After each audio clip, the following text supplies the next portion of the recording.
Superhero video games have not always been that good. Some developers have had good intentions over the years, but the games that they created were generic and basically nothing special and not that much fun to play. Now, in a lot of cases, it's because the companies knew that having the intellectual property of Spider-Man or Batman would mean that the game would sell well regardless of whether it was actually any good. Basically, people will buy it because Batman's in it, so why bother to throw any money at it? We're going to get cash anyway. Bit short-sighted and not very nice for the fans, but that's the way companies think. It's all about the bottom line. However, this all changed with Batman Arkham Asylum. After this, the bar was raised on superhero games, to the point where current-day superhero games are absolutely amazing. At least some of them are. There are still bad ones, of course. And we're going to look at the video games being released in 2022, which hopefully will be some of the amazing ones. Gotham Knights. This is a game that I have personally been waiting for years, and it was meant to come out sooner, but it was delayed to 2022. Now, in the video game, Batman is dead, and you play as the Bat family, who are in Gotham City to pick up the slack. You can be Dick Grayson, Jason Todd, Barbara Gordon, or Tim Drake. Each of them has unique skills and abilities, such as Barbara Gordon being able to summon a flock of bats to defend herself, or Tim Drake being able to teleport using the Justice League Watchtower satellites. And from the trailers, it looks like Barbara Gordon's gameplay is the most similar to the Arkham Batman's gameplay. So basically playing as her will be as close as we can get to playing as Batman, which is why I'm personally looking forward to playing with her character the most. But you can of course choose any one of these four to play as. Now, the Bat family goes up against the Court of Owls as the main plot of the game, but it does look like there'll be a lot of other villains and a lot of other side missions throughout Gotham City, so there's going to be a lot to do. Now, the game is made by Montreal Studios, who made the Batman Arkham Origins game, which was the least successful of the Arkham games, but it's actually not as bad as people say. And in all honesty, Gotham Knights actually looks like it's going to be a lot of fun to play. Suicide Squad kills the Justice League. Rocksteady Studios, the company behind the Arkham series, are finally releasing their new game, in which you play as the Suicide Squad.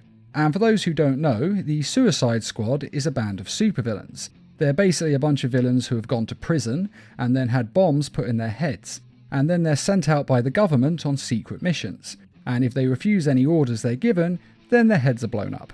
Now, you may wonder why they'd go to all that trouble to send villains out, or why they wouldn't just send normal soldiers or spies. And the reason is because these missions are just so risky that barely anyone survives. Hence the name, Suicide Squad. And the playable supervillains in the game are Harley Quinn, Captain Boomerang, Deadshot, and King Shark. And each character has unique abilities and skills, such as King Shark's extreme strength, Deadshot's guns, and Captain Boomerang's teleporting.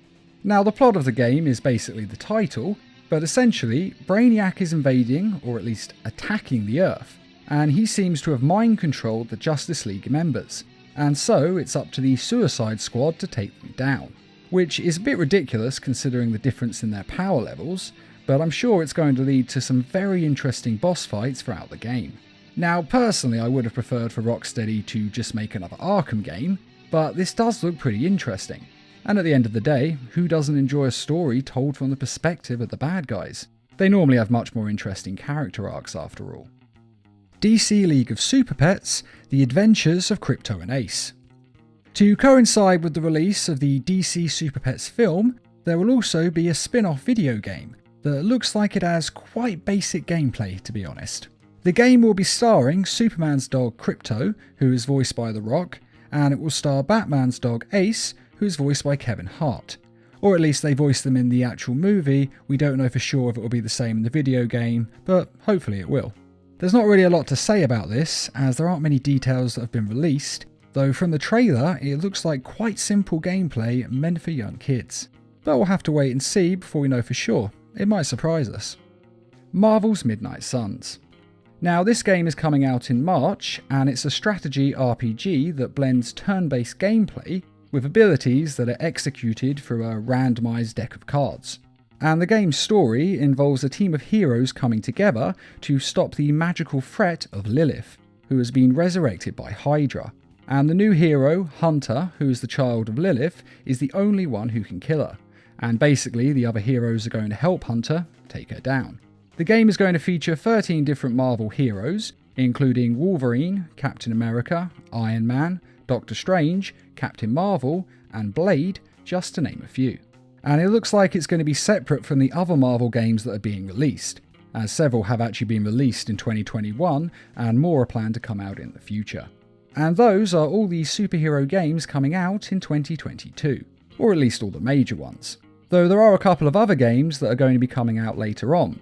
We have the next Spider-Man game, which will feature both of the Spider-Men as playable characters, though it's only a one-player game, so you'll only be able to play as one of them at one time. And the basic plot of it seems to be that Venom is going to come to town and chaos ensues.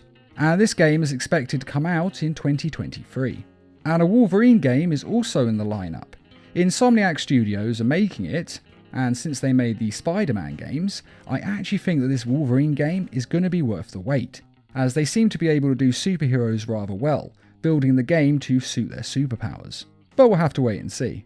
Sadly, there is no release date on this yet, but it's not likely to be before 2023 at the earliest, and quite likely it will come out later than this. And personally, out of all the games coming out in 2022, I'm actually most looking forward to playing Gotham Knights, because hopefully it'll be a lot like the Arkham games, which I love, but it also looks like it could be a lot of fun. And I'm also really happy just to be getting a Bat Family game, because it's been quite a while since we've had a proper one. But which one of these games are you most excited for?